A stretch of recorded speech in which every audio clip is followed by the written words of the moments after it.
Dear students, आज जो हमारा टॉपिक है वो है associative law of vector addition.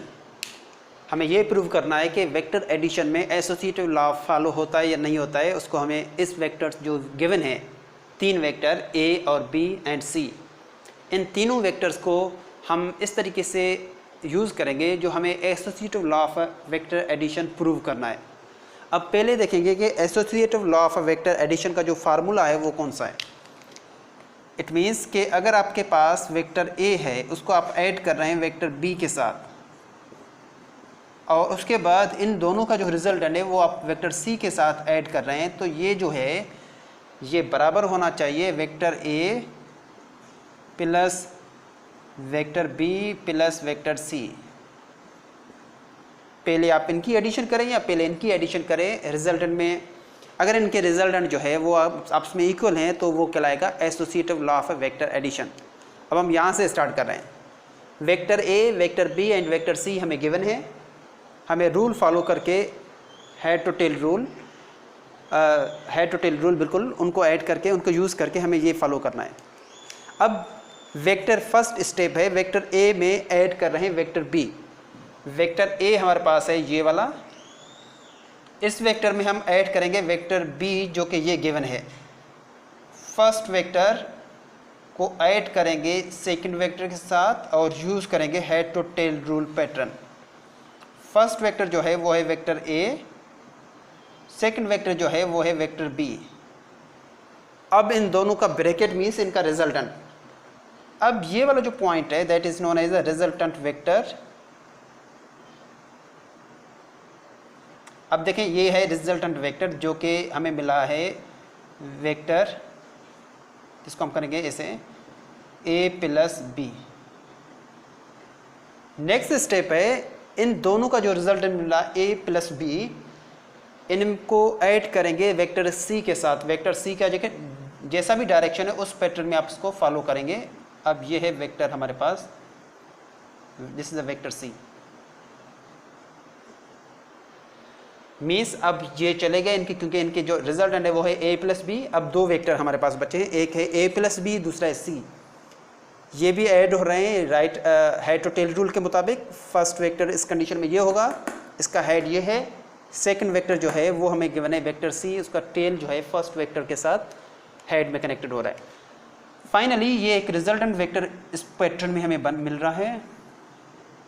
इसको हम इस तरीके से लिख रहे हैं कि ये जो वेक्टर है that is known as a vector, जो ये वेक्टर हमारे पास गिवन है that is known as a vector r vector, resultant vector. अब देखें ये रिजल्टेंट वेक्टर जो है ये वाला फ्रॉम फिगर, जो ये वाला रिजल्टेंट वेक्टर है वो है is equal to vector a को हमने पहले ऐड किया वेक्टर बी के साथ, इनका जो रिजल्टेंट है वो हमने वेक्टर सी के साथ ऐड किया, जो फाइनल हमें मिला वो ये। सेकंड स्टेप पे आ जाएं। पहले हमें मिला R is equal to A plus B plus C.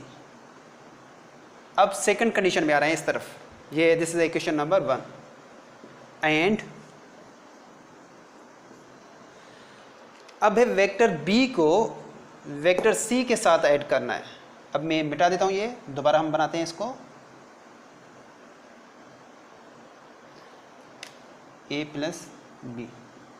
First step इस तरफ देखें, वेक्टर बी को वेक्टर सी से ऐड करना। वेक्टर बी भी है वेक्टर सी भी है, मीन्स हमारे पास यहाँ पे बनेगा एक रिजल्टेंट वेक्टर जो कि इस कंडीशन में होगा, इस डायरेक्शन में होगा।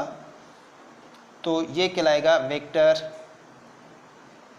B plus C, B plus C.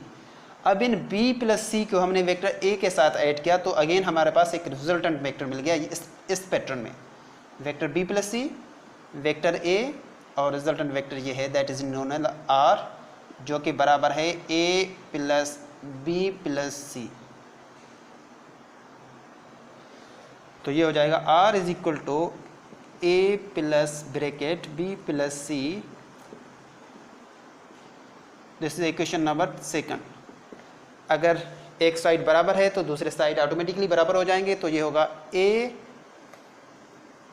Plus B bracket over plus C is equal to A plus B plus सी। तो ये जो लॉ है इसको कहते हैं associative. This is known as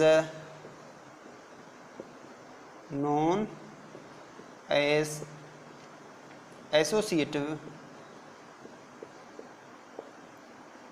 law of vector addition. ठीक है, ये हमारे पास कंप्लीट हो गया associative law of vector addition. तो जिस स्टूडेंट्स को भी अगर समझ में नहीं आया तो नीचे कमेंट बॉक्स में कमेंट करें। Thank you.